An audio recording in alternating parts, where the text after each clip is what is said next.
Hello and welcome to What the Tech from Boast AI, where we talk with some of the brilliant minds behind new and exciting tech initiatives to learn what it takes to tackle technological uncertainty and eventually change the world. I'm Paul Davenport, Boast resident tech journalist and head of content. And today I'm thrilled to welcome to the show Ali Kani, CFO and COO of Symend.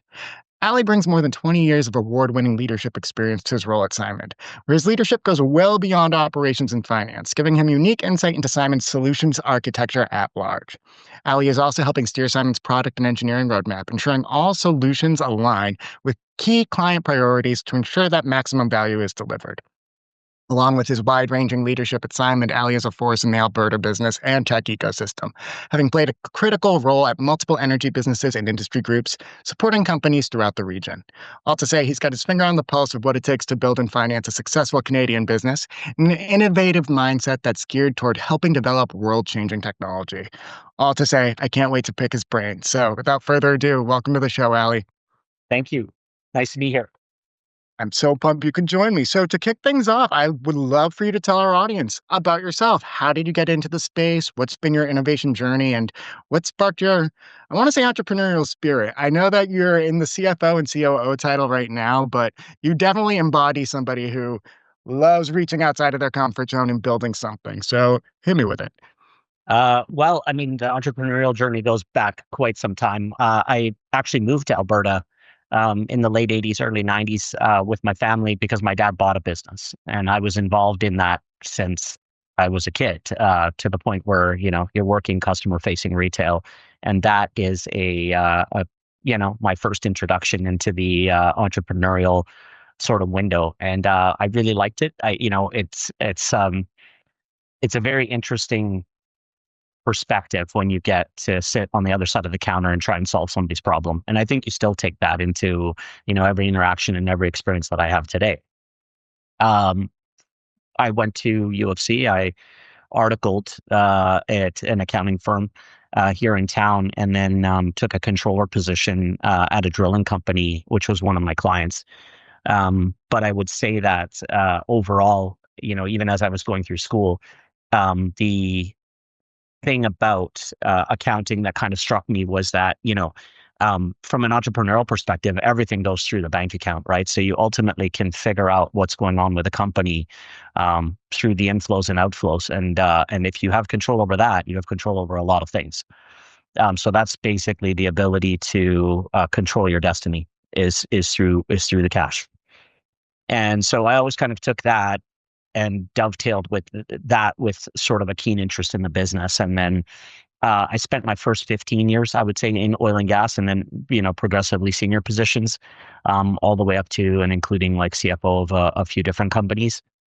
And then late 2014, early 2015, as we all know, Alberta went through a downturn, pretty severe one in oil and gas. And I kind of took that as the opportunity to kind of reinvent myself a little bit. I went into an accounting firm as a partner and decided to do contract CFO work. And that was more to expose myself to other opportunities outside of energy services, which is where I had been. So all I had done for those 15 years was drilling services, energy services, et cetera. So I had extensive knowledge of that, but really hadn't gone too far outside of that. And that's where I ended up being the contract CFO for Symend as well as a couple of others. And the contract CFO thing was actually the window that got me into the full-time role ultimately, and off it went from there.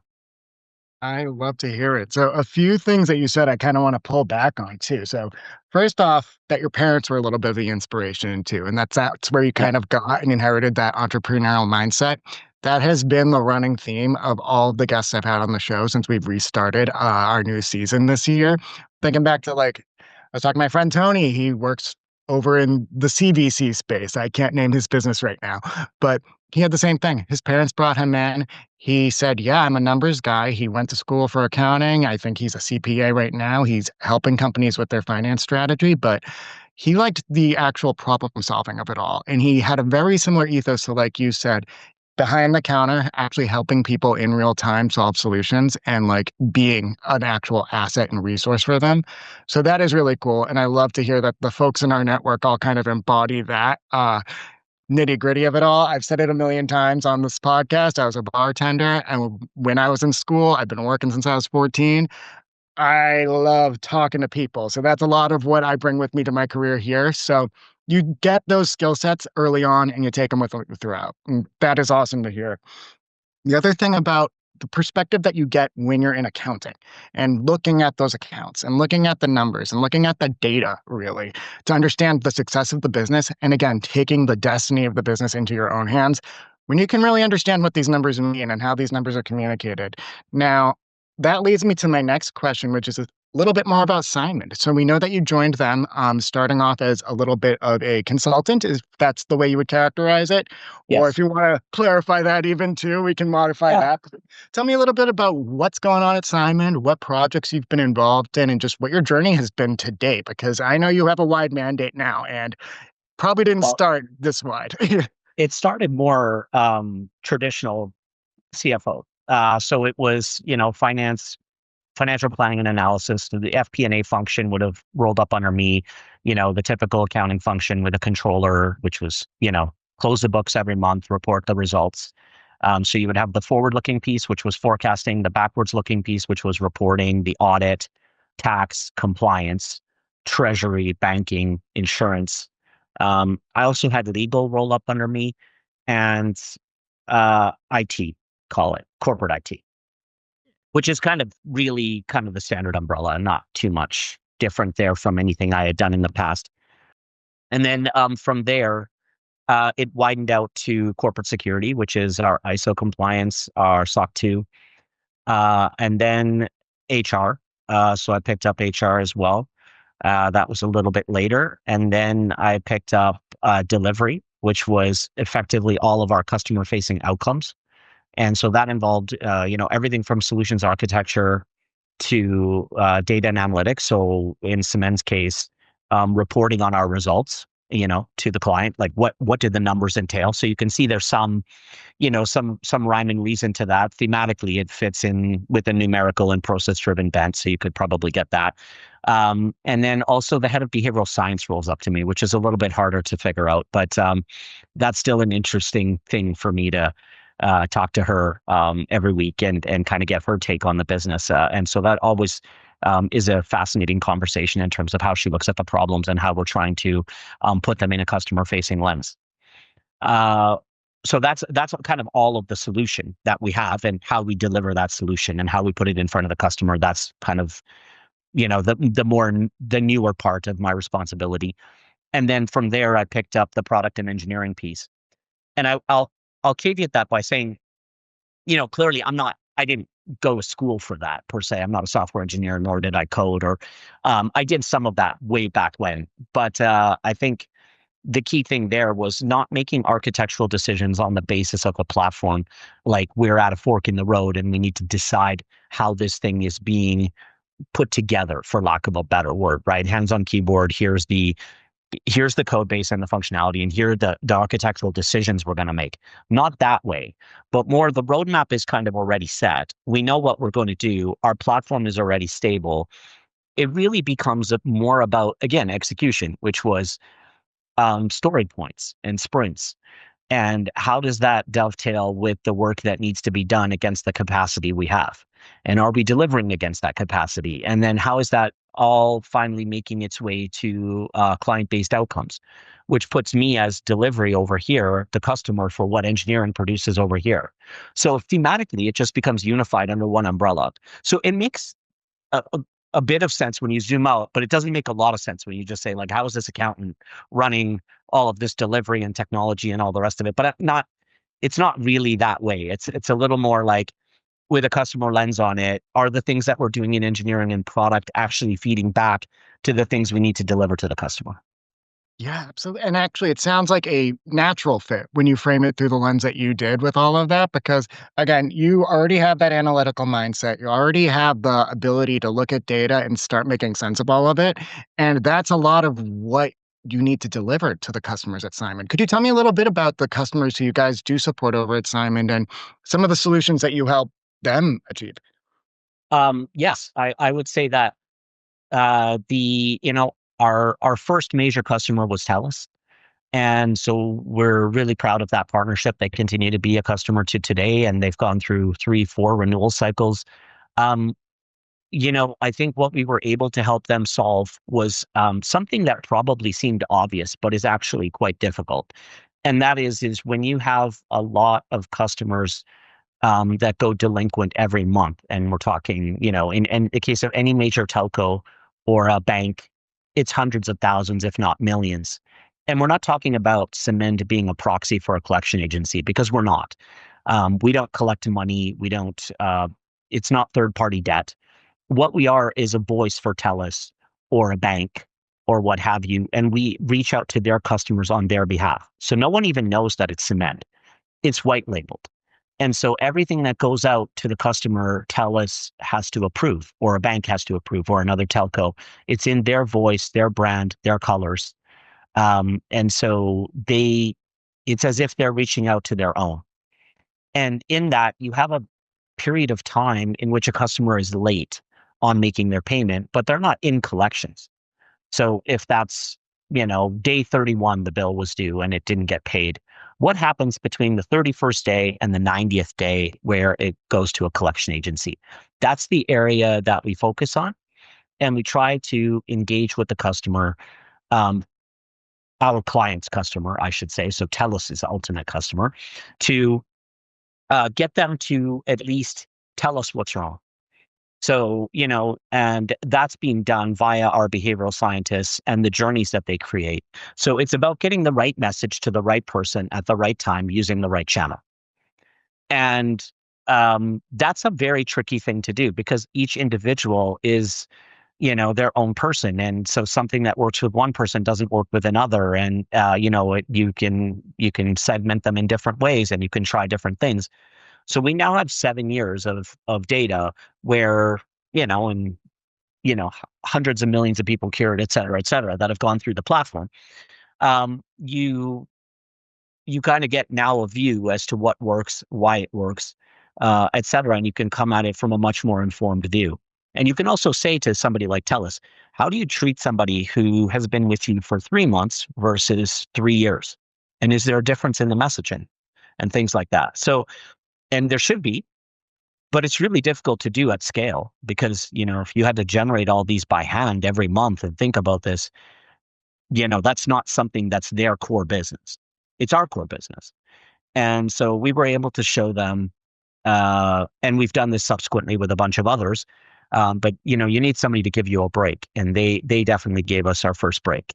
And they said, well, look, here's 10% of the population. Why don't you show us what you can do?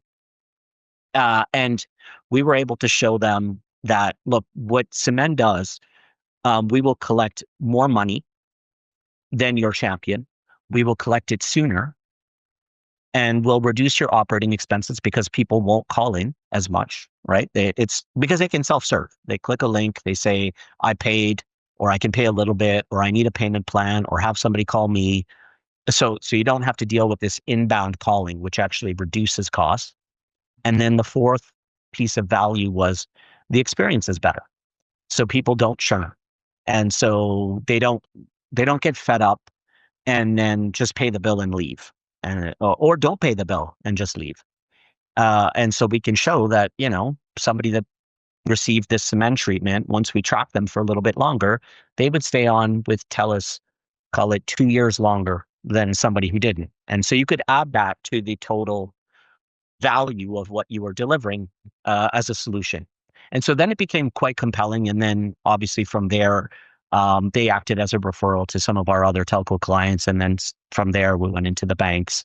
And from there, we've now branched out into utilities and that kind of thing. That is fantastic. There are a few things. First off, I want to drill into that 2 years longer. Like, think of that at scale. That is a huge material impact to the business that can't be ignored. And again, it's a no-brainer once you get that break that TELUS gave you too, that, yeah, that is a number that you want to waive. And that is a number that you absolutely want to reclaim too. And then another point that you made earlier It was about core business too, and about how, yes, you have your solutions, but your solutions, in Telus' case, they're a telco. Like they need to actually make the communications happen. They need to make sure that all the things that they are known for, not the actual understanding why the collections have gone delinquent or understanding why payment has gone off. That's not their core business. That's why they would come to a Symend. And again, it's not about the name brand of Symend now coming on as like, hey, we're going to get into the behavioral science of everybody, and then they're going to know that you're working with a third party. It's more you're enhancing their business without getting the key stakeholders of that business distracted from what they're there to do. It's an ethos we share here at Boast. I'm going to talk about us for a little bit, but I just saw so many similarities with all of that because that's our goal as well. We want businesses to be focusing on what they are born out of. We want entrepreneurs to be focused on actually building those businesses, getting the strategic partnerships in place, working on those products. We want developers and engineers to be driving the R&D, focused on innovation. None of those people are inherently tax experts or tax policy nerds. We are. So come work with us so that we can take that off of your shoulders, get you the funding that you need to help do more, but don't get distracted or bogged down by the process and then get a bad taste in your mouth about the process and then ignore the process because you don't think it's worth the effort. Over time, that's going to end up hurting your bottom line. So now that I've already brought it to Boast a little bit, I want to go back to your FP&A kind of experience and just everything you have both at Simon and then at Symend and then at any other business you worked on. Obviously, Boast, we're in the business of R&D tax credits. We work with Symend on getting your shred funding and any other kind of non-dilutive avenue that we could love to help you out with. Love to hear, how have you tapped into government funding and non-dilutive funding and things like shred and R&D tax credits to date? And what's been your experience with actually claiming them with Boast or otherwise? I mean, I will say um, we've done a few different things. We have a obviously a fairly extensive shred program that we've just done exclusively with Boast since day one, which was first filing probably would have been back in 2017. And so it's been quite the journey with Boast since then. And we still have Kyla working with us, who's been there since the very beginning. And she's moved up, but she still oversees the account. So she still comes in, drops in, and we get that kind of high touch experience. But to your point, I mean, we're not experts in shred. And so, and we don't have the capacity to do it, right? And we're talking about a very large claim from our perspective. And so there are a couple of things that you think about when you're doing that. One is resource allocation, so time spent. Who's going to be able to do that in a way in which you make sure that you're able to fully capture the value that you're owed by virtue of the spend. So if you're not a subject matter expert in it, how are you going to make sure you're preparing the claim properly and that it is that you have the completeness on that claim and you're not leaving anything on the table? How are you going to know that? So that's one piece of it. I would say the second piece of it is when you're putting in a claim like that, you have to know that there's the potential that it could be audited. And what are you going to do if you get the letter that says we'd like to come in and take a peek at what is making up this number? How are you going to be able to defend that number?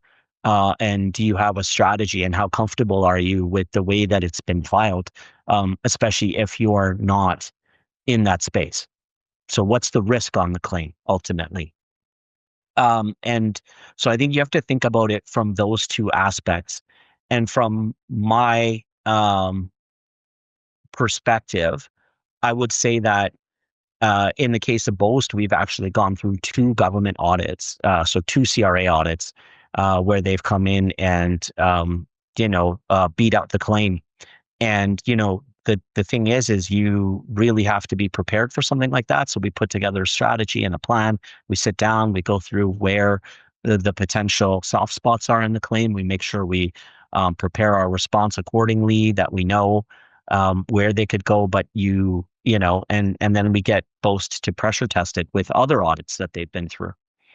So I think all of that is the fully formed view on why you would use a provider such as Boast to help you with that.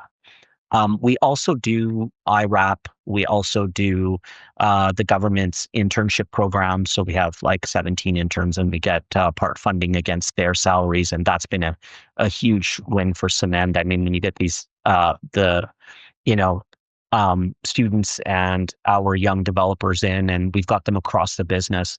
And then we do an intern showcase at the end of the summer, and everybody brings back on a deck that they present to the whole company what they worked on over the summer and who their mentors were, and then the fun and memorable experiences they had with the rest of the intern group. So it's really good. It's been great. And, like, that's just beyond even being rewarding. That's just good, like, kind of like, I don't want to say chest thumping, but it gets everybody excited about the work that Yep. you're doing. Again, when you can show it off and you can all kind of cheerlead each other and you can root each other on. And also, again, like, it goes without saying, Cement is doing truly unique innovation. It is stuff that the government wants to support. So I'm glad that you guys are tapping into all these programs because it perfectly fits the criteria. You're not just reinventing the wheel. Well, I guess in a sense you are, but you're not using the wheel from before. You are actually developing new stuff. You're going down the avenues that are going to make that attractive to government funding, but not just for the sake of it. You want to actually deliver value to your customers and drive those outcomes, but tapping into those interns and tapping into just the academic presence to make sure that you're getting the best and brightest, and then getting them excited about the work that they're doing when they're with Smend. And then ideally, I guess down the line, making some of those full-time employees. But again, Yes. it's so, so cool. And that's the beauty of, I also think, the funding ecosystem in Canada. Let's say you're doing my tax one year, down the line, those individuals might have started working on projects that are fully shreddable or are things that you could recoup once they become an in-house person. And that is fantastic. And then calling back to some of the wonderful things that you said about Boast, just want to emphasize again, shout out to Kyla. She is our girl up in Calgary. I am such a huge fan of her. She's been here through all of my iterations at Boast, and she is A+ student in terms of helping me connect with some of the coolest people who we have on this podcast and also just who we've met in the field from working with them. So, Kyla, you're great. We love you. Got to get that out there. But even just talking about the shred and talking about the process of applying for tax credits, you need the efficiency, but you also need that comprehensiveness that really no one person can tackle. Like, yes, you need the finance mindset, but then you need those people who can actually tell you about the R&D in technical terms that will appease the CRA, but also not make them go cross-eyed because they can't follow what's happening here. So really want to emphasize that, yes, we have the cool tech here at Boast. We seamlessly integrate with the systems that are tracking a lot of the R&D progress and making sure that we're not missing any receipts, so to speak, in terms of documentation. So that in the event of that audit too, which happened twice with Symend, and again, the CRA will audit about 25% of all shred claims just by default every year to make sure that they're keeping their auditors honest. It's not necessarily a quality claim, but if it happens and you didn't keep all that documentation that Boast just houses by default for you, you kind of messed up. You screwed a little bit. Whereas we can have all those receipts, bring them to the CRA, and efficiently take that lifting off your shoulder and get the thumbs up because we're not leaving any stone unturned and trying to find the opportunities for shred, but we're also making sure we're not writing checks we can't cash. We need the documentation to even add it to the claim so that if you do get audited, we got you covered. So it's a little bit of the Boast sales pitch that I wanted to fold in there a little bit, but I love that you highlighted again. It's the comprehensiveness, it's the efficiency, it's the protection, but it's also the people at the end of the day too. You're still working with Kyla and she's been here the whole time. We still have the people with decades of combined expertise really leading the charge and making sure that folks can get the full refund they deserve or any other kind of non-dilutive funding that we can help you claim. Again, we're not just shred, that's just where we've really taken off. And I love to hear those wonderful words about my team because I'm proud of them every day. Now, I'd love to know, again, kind of $1 million question. What's next? What is going on? What can we look forward to for Symend in the future? What are some projects maybe on the roadmap or maybe some cool R&D you could give us an eye towards? Or what are we excited about now that we should mark our calendars for? I would say a couple of things. I think the next year and a half or so should be a pretty interesting time. We've got a lot of new clients in the pipe, and that are now working their way towards go lives and launch and pilots and things like that. So things are pretty busy internally right now, just trying to onboard. But we've also got a new product that we're launching in the market, Symend Prevent, which is actually aimed at an insurance product that effectively will aim to reduce or eliminate that delinquency at the source, and so people can opt into this and pay a monthly fee similar to what they do for device protection. But in the event that you have a job loss or an unforeseen illness or something like that, you would literally just make the claim against this, and it would cover your bill for 6 months. And so it's just getting off the ground, and so sort of in pilot phase. But stay tuned. I think you're gonna see that there's a lot of interest in it in the market, and so I think you're gonna start to see it roll out a little bit more broadly over the coming 12 months. That is fantastic. So again, Cement Protect, and it's going to prevent that kind of. It's going to prevent the source of the problem that everybody comes to you for from even happening. And I love to hear that. That is fantastic stuff. Well, Ali, before I do the formal outro, this has been great. Is there anything else that you want to shout out before I give a thank you and sign off? No, I think it's been great chatting with you, and I appreciate the opportunity. Thanks for having me. I can't thank you enough for coming on here. Again, our team knows you. They've only spoken wonderful things about you. I'm good friends with Anastasia, who's unfortunately no longer with Boast, but we have stayed in touch, and she's also sung your praises too. So, again, big fan of everything you do over here on the Boast side, and I can't thank you enough for joining us on the show. It's been Yeah, a pleasure to meet you, and I hope we can connect in person too sometime soon.